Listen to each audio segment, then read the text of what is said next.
how do you get, it's like, it's so tough because it's like, how could you have gotten someone to change their perspective on life? You know, you can't. That's the thing, you know, when I think about my dad.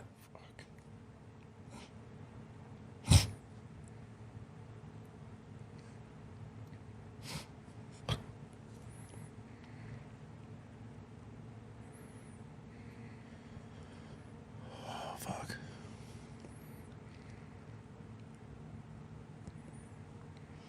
Oh man, I thought I wasn't gonna do it. Thought I had it. It happens to me all the time. You know, I remember going to trade shows and just randomly someone would come up and they're like, hey man, you know, I listen to you, I follow you, I'm a fan.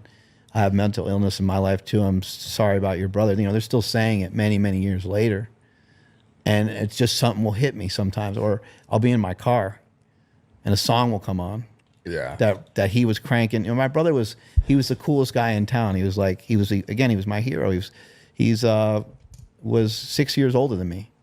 You know, so when you're a little kid and you get to kind of be around like bigger kids and stuff, it's everything to you. Yeah. So the music he'd listen to, the things he would do, I was into all of it. He loved pro wrestling. He loved football. I loved pro wrestling. I loved football. It's like whatever he was into, I was super excited about and super into. So sometimes now, even just watching football or he was into pro wrestling, like I'll be watching a wrestling match and I'll want to grab my phone and call him because I never deleted his number.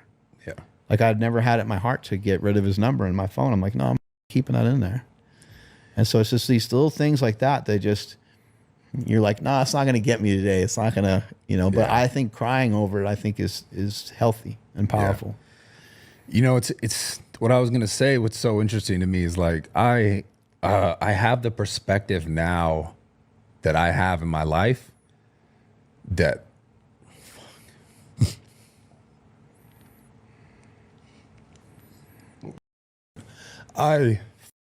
it's so difficult.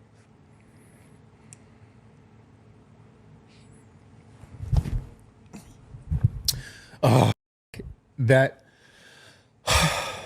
like I only have partly because of him not being here. So it's like That's wild. Yeah. actually almost entirely because it's like I think in my head I wish I could. Like how could I have, or how could someone have? Obviously, I couldn't have been the kid that I was at 6. I didn't know any of this that I know now. But it's like you wish that you could have showed them like a different side of things, but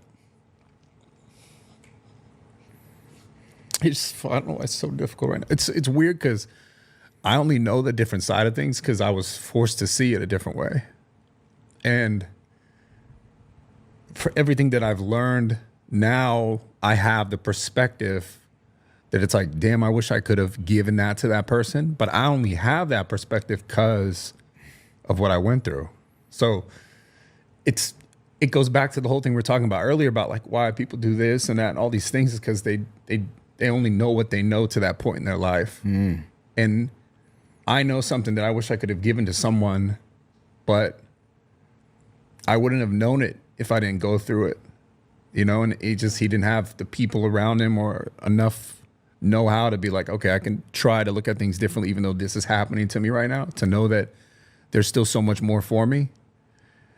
Or for me, maybe directly things in my life are like, almost like I felt like I had to prove to my father or to people in my life that I'm good enough, I'm going to be good enough. But that only spawned because of what I went through that was the passing, right? Right. So it's like I could sit here and talk about it all day about how I wish it was the thing that he could have known, but that's also just life. Like you can't.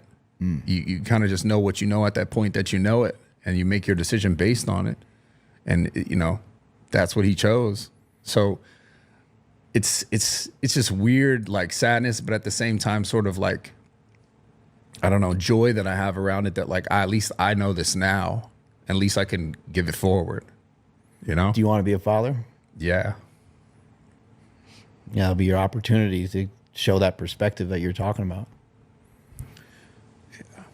Be your opportunity to, you know, it's so hard to just think about your worst day. Think about, anybody listening to this right now, just put yourself in that spot. Think about the worst day of your life. And then just imagine if that just went on every day, or it felt like that, or that was your interpretation of the day, that every day was kind of a cloudy day. I think sometimes that's what happens when people have a mental health issue. I think a lot of the days are like that, and they just feel like, and a lot of times people try to get help, and it's like, what kind of help can they get? They're just going to get pills. They might get some treatment, and treatment can probably benefit a lot of people. But even treatment, like we said earlier, it's a lot of work. It's a lot of like digging through your soul, and a lot of people in general don't like doing that. It's like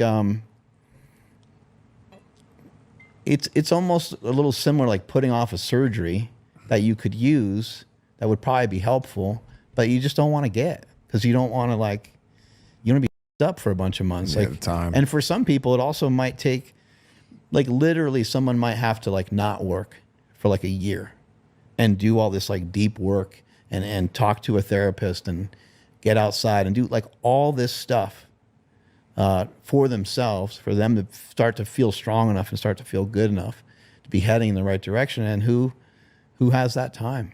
Who's able to kind of do that? So I think, being able to show people perspective. You must have had this happen. I've had this happen a bunch, where people come up to you and they like give you a big hug and they're like, "You saved my life. Your show saved my life." Or I'm like, oh, "Holy shit, how?" Like that's amazing. But some people, they found powerlifting, and they found something through me that they could anchor themselves to. And that was something that allowed them just to get through the next day. My brother Mike was bipolar, and he committed suicide as well. Yeah. And my brother, he utilized performance enhancing drugs, but he was real like up and down with just about everything. And when he killed himself, he was at a treatment center, and I believe that he was off testosterone at the time. And they were giving him like other medications and stuff like that too, but he always seemed to have a rough go of it when it came to that sort of stuff. What had happened with him is they said, "We can't give you treatment unless you're sober." And he's like, "But he needed treatment for being bipolar on top of needing treatment for, they're separate things. You're bipolar and you're addicted to drugs. Like, you need treatment for both." Yeah. But they wouldn't treat his bipolar disorder unless he was clean. He's like, "I can't get clean because I'm bipolar." Like, what part of this do you not understand? So it was always super frustrating with him. Mental health, I think, still hasn't moved far enough along, even nowadays. But this is, about 10 years ago when some of this happened. And he was always conflicted, and he was always real up and down with his emotions. And that's what happens when someone's bipolar. But I think on top of that, it was exaggerated because he took hormones, because he took testosterone. Yeah, for sure. And I think at that time he was off of everything. And so not only was he like, manic with his mood go up and down, but I think now he was way down.